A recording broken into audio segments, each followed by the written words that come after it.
for those of you then who might be considering treatment and wondering kind of what's out there, there are many levels of therapy that are available for OCD now, which is great because even if we went back 30 or 40 years ago, there was very little that was going on. So you can go from the standard 1 hour a week kind of therapy that most people would talk about and are familiar with, all the way up to a residential level treatment center where you're living at the treatment center and you're doing therapy every day for maybe a month or two. So let's run through what some of those are just so that you have some good ideas about terminology and everything like that. So your standard, again, one-on-one individual therapy session is going to be about 45 hours a week.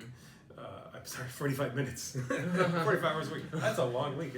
It's going to be about... It's only 40, with him. Yeah, right, it's going to be 45 minutes. It's going to be 1 hour or one time a week. And that can even go down to once every 2 weeks, once every 3 weeks. I like to do that as I continue to see people and they're doing well, put more and more space in there. If somebody needs more time, we can go maybe up to twice a week. But if you're going to need more than twice a week, your insurance company, and I think what's best for you too is to consider something that we call an intensive outpatient program, which is, or IOP, which is 3 hours a day, 4 to 5 days a week. And there you're doing a mix of education, cognitive behavioral therapy around OCD, and then exposure and response prevention. So here's a question: how do you know which therapy is right for you? Yeah, I think that if you're seeing and you're working with an individual therapist and you're finding that you're just not getting the advances that you want to go, it's time to move up to the next level. That's the best way to think about it. Or if you're giving your best effort at that 1 hour, 45 minutes to an hour a week, and you're still finding that more and more OCD is creeping into your life, work is being more interfered with, social relationships and things like that, it's time to take it up to that next level. And how can providers help with that process? That's a great question, because many providers are maybe anxious to give up their patients. And so for those of us who run more intensive programs, we always try to put the message out. Our goal is to get them back to you. So you're not losing this patient. You're just giving them to us for a little while to do something that you're not able to do, which is a more intense level of treatment. And so the other thing that I think too is that a lot of clinicians think they can treat everything. I'm very wary when I look up a therapist and I'm going to make a recommendation. If that therapist says, I treat children, adolescents, adults, older adults, schizophrenia, divorce mediation, depression, bipolar, OCD, anxiety, PTSD, couples, children, all that kind of stuff, I'm like, no, you can't specialize in all of those things. You just can't, And so you've got to make sure and do a little bit of homework, and either with the therapist or on your own, but hopefully with your therapist who's in agreement, find a program that really does specialize in this. And I know that this is a lot of work you're doing with OCD too, of making sure that just because an insurance company might look on their list of all the different providers they have and say, oh, this person says they treat OCD, you should go see them. Anybody can click that box who wants to. Absolutely anybody can. No, that's exactly right. And I think, it comes down to even in tech, you have a lot of solutions today that say, hey, we are the one-stop shop for mental health. And so as a patient, you have to be extremely wary of that, because typically people that say they can do everything well can't really even do one thing well. And so, and vice versa, people that just focus on one, especially in a very complex disease state such as OCD, people are focused on it and utilizing evidence-based treatment, exposure response prevention, and helping people manage the condition. That's a job in itself. So absolutely, that's my whole career. And so it's just a matter of being able to ensure that you're going to somebody who can focus in on ERP, because there's so much heterogeneity within OCD itself that you need someone who can specialize in treating it. Yeah, when I went to Alexian Brothers, now Amita, they had a general PHP IOP program. We'll talk about PHP in a minute. And they were seeing that their anxiety patients just weren't getting the help that they needed. So they brought me in 15 years ago to carve out something specifically just for the patients who had anxiety, OCD, PTSD, things like that, because that general program wasn't cutting it for them.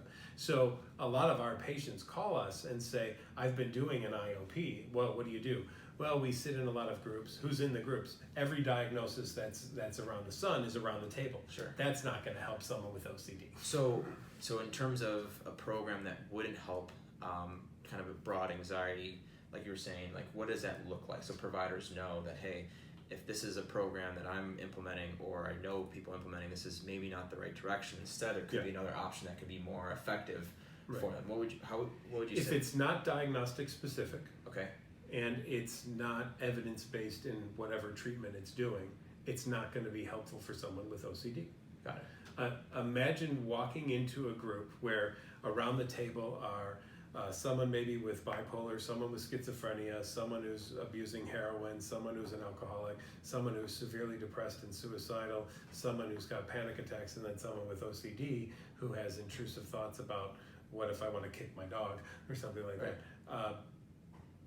I don't see how you're going to get all of them to be working together. Mm-hmm. What exposures are you going to do? All those kinds of things. It's just, that's not going to function really well. Right.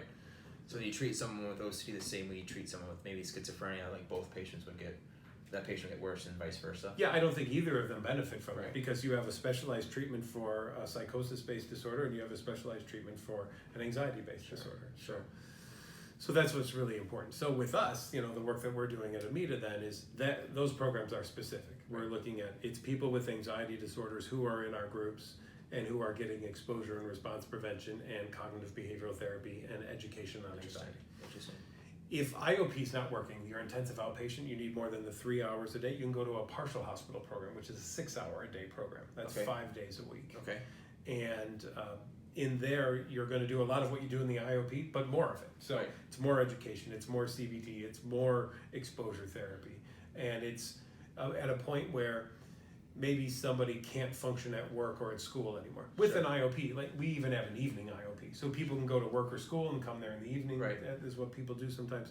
But if it gets to the point that you can't even do that, it's time to maybe use your FMLA, take a break from work or school, and do a real good investment in yourself of this 6-hour-a-day program. Can you go right into PHP, or do you have to go through IOP first? Oh, you can, and a lot of people do come right into PHP actually, because they've let things go for so long that by the time they call us or come for the assessment, it's so difficult that they have to start at the PHP level.